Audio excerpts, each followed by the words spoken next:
আমার লাইফটা বুঝেন একটা ভাঙা ঘড়ির মতো। টিকটিক করে বেজে যায় কিন্তু সঠিক টাইম বলে না। আর ঘুম ভাঙে কখনো মোরগের ডাকে, কখনো মা চেঁচায়, আবার কখনো অটোওয়ালার হর্নে। এক দিন মনে হয় আমার অ্যালার্ম ঘড়ি না, আশেপাশের মানুষই আমার অ্যালার্ম। তাও কেউ আমাকে ডেকে উঠাইতে পারে না। এই তো আজকে মামার 10টা কলে আমার ঘুম ভাঙছে। সকাল 5টা বাজে কেউ 10টা কল দেয়, কি যে জ্বালা! আসসালামু আলাইকুম সবাইকে, আমি রাব্বি কাউসার। আর আজকের নতুন ভ্লগে আপনাদের সবাইকে জানাই রঙিন স্বাগতম। এখন অনেকেই ভাবছেন, আজকে আবার এই পোলা কি সব আজাইরা কাহিনী নিয়ে হাজির। সত্যি কথা কি জানেন? আমি নিজেও জানি না। শুধু এইটুকু জানি, আমার ভ্লগ মানে একটু নাটক, একটু কমেডি আর মাঝখানে হঠাৎ করে ভিজে যাওয়ার গল্প। কেউ যদি জিজ্ঞেস করে, ভাই তুই ভ্লগ বানাস কেন?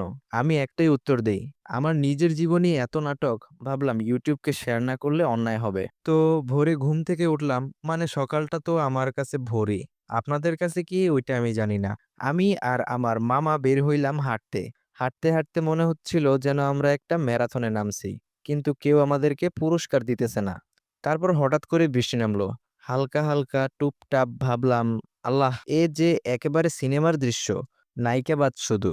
কিন্তু মুশকিল হলো, আশেপাশে কোনো গাড়ি নাই। যদি হেঁটে ফিরি তাহলে ভিজে গিয়ে ওয়াশিং মেশিনের কাপড়ের মতো মনে হবে। তাই দৌড়ে একটা তালগাছের নিচে দাঁড়ায় গেলাম। মামা বলল, ওইখানে দাঁড়াইলি কেন? আমি বললাম, দাঁড়াই নাই মামা, আশ্রয় কেন্দ্রে ভর্তি হইছি। অবশেষে একটা অটো আসলো। অটোর ভেতরে বসেই চারপাশটা তাকালাম। নিজের এলাকাটাকে নতুন করে দেখতেছিলাম। মনে হচ্ছিল আমি নাকি কোনো ভিআইপি হয়ে গেছি। অটোর জানালা দিয়েই ট্যুর দিচ্ছি। এরপর আসি বাজারের ঘটনায়। এত হাঁটাহাঁটির পরে পেট তো একেবারেই ধর্মঘট শুরু করলো। তখন বাজে মাত্র 7টা, আর আমার বাড়িতে খাবার খাওয়ার টাইম সকাল 9টা। মানে আমার পেট আর ঘড়ির টাইমের মধ্যে চরম রাজনীতি চলতেছে। তাই বাজারে গিয়ে মামার সাথে সকালের নাস্তা উড়াইলাম। খাইতে খাইতে মামাকে বললাম, মামা, যদি খাওয়া একটা খেলা হইতো, তাইলে ঠিকই আমি একটা অলিম্পিক গোল্ড নিয়ে আসতাম। এরপর আসি বাড়ির কাহিনীতে। বাড়ি ফিরলাম, দেখি আবার বৃষ্টি। আমি সাথে সাথেই বিছানায় চিৎপটাং হয়ে শুয়ে পড়লাম। সকালবেলা এত হাঁটাহাঁটি করার পর পা একটু একটু ব্যথা করতেছিল। আর শুয়ে আমার কাছে এমন শান্তি লাগতেছিল, যেন কেউ আমার পা গুলো টিপে দিতেছে। আসলে ওইসব কিছু না, এগুলো সবই আমার ভুল। কি সব আজেরে চিন্তা। ঠিক তখনই মা ডাক দিলেন, আজকে কি খাবি? আমি বললাম, মা, আমি তো গুগল না, প্রত্যেকদিন নতুন নতুন মেনু জানবো কেমনে? মা বললেন, তোর প্রিয় কচু শাক আর গরুর মাংস রান্না করব। এইটা শুনে তো আমি মহা খুশি, যেন বিশ্বকাপ জিতছি। তারপর মা হাতে একটা কাঁচি ধরিয়ে দিয়ে বললেন, যা, বাড়ির পাশ থেকে কচু গাছ কেটে নিয়ে আয়। এইটা কি ভাই, কষ্ট করে খামো আমি, আবার কচু গাছ কাইটেও আনতে হইব আমার? তবে যাই বলেন, মার হাতের কচু শাক রান্না আমার কাছে খুব ভাল লাগে। আমি গেলাম, কিন্তু মনে হচ্ছিল আমি যেন কচু সংগ্রহের অভিযানে বের হয়েছি। বাজার থেকে আনা কচু আমার একদম ভালো লাগে না, কিন্তু মায়ের হাতের কচু শাক, বিশেষ করে আমার বাড়ির পাশের জঙ্গলে যে কচু শাকগুলো পাওয়া যায়, ওইগুলা, আহ, সেই স্বাদ। এইটার স্বাদ খাইলে মনে হয় লাইফে আর কোনো টেনশন নাই। আজ যেহেতু শুক্রবার, গোসল সেরে নামাজের জন্য রেডি হইলাম। সাথে নিলাম আমার ছোটবেলার বন্ধু রাসেলকে।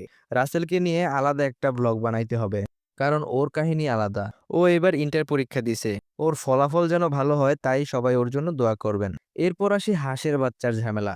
নামাজ শেষে বাড়ি ফিরেই দেখি হাঁসের বাচ্চাগুলো খাঁচার ভেতর এমন ভাবে চেঁচামেচি করছে, যেন ওরা হালুয়া আর বিরিয়ানির দাবিতে মিছিল করছে। ভাই তোরা থাম, থাম ভাই থাম, এই তো খাবার দিতেছি। যাই হোক, এরপর আসি ডায়াগনস্টিক সেন্টারের ঘটনায়। এখন আপনারা বলবেন, কই থেকে কই যায়? ডায়াগনস্টিক সেন্টারে কি করস ভাই? আচ্ছা যাই হোক, ইনি হচ্ছে আমার মা। এরপর মাকে নিয়ে গেলাম ডায়াগনস্টিক সেন্টারে। আমাদের এলাকার সব ভালো, কিন্তু রাস্তার অবস্থা, আহ ভাই, এই তো কলিজায় লেগে গেছে। এটা আমাদের এলাকার রাস্তা বলতেই লজ্জা করে। আমাদের এলাকার রাস্তা যদি কেউ দেখে তাহলে অসুস্থ মানুষও সুস্থ হয়ে যাইব। ওয়েট ওয়েট, আমি কি লাইনটা উল্টা বলে ফেলছি? স্ক্রিপ্টটা আবার দেখতে হইব। উম, না না না না, সরি সরি সরি। আমাদের এলাকার রাস্তা যদি কেউ দেখে তাহলে সুস্থ মানুষও অসুস্থ হয়ে যাইব।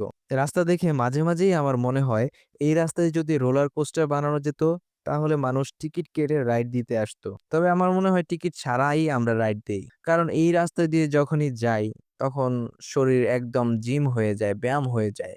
এতবার এত ঝাঁকুনি লাগে, বলার বাইরে। তো এইভাবেই কেটে গেল আমার আজকের দিন। হাঁটা, বৃষ্টি, বাজার, কচু শাক, নামাজ, হাঁসের বাচ্চা আর ভয়াবহ রাস্তার কাহিনী নিয়ে আমার ব্লগ। আশা করি সাথেই ছিলেন, মজা পেয়েছেন। আর যদি মজা না পেয়ে থাকেন তাহলে চিন্তা নেই, পরের ব্লগে আমি আরো আজাইরা মজার গল্প নিয়ে হাজির হব। সবাই ভালো থাকবেন, সুস্থ থাকবেন। আল্লাহ হাফেজ। আর পরবর্তী ভিডিও পেতে অবশ্যই চ্যানেলটা সাবস্ক্রাইব করে রাইখেন। ভিডিওটা যদি ভালো লেগে থাকে তাহলে অবশ্যই একটা লাইক আর একটা কমেন্ট করে দিতে পারেন। সবাইকে ধন্যবাদ।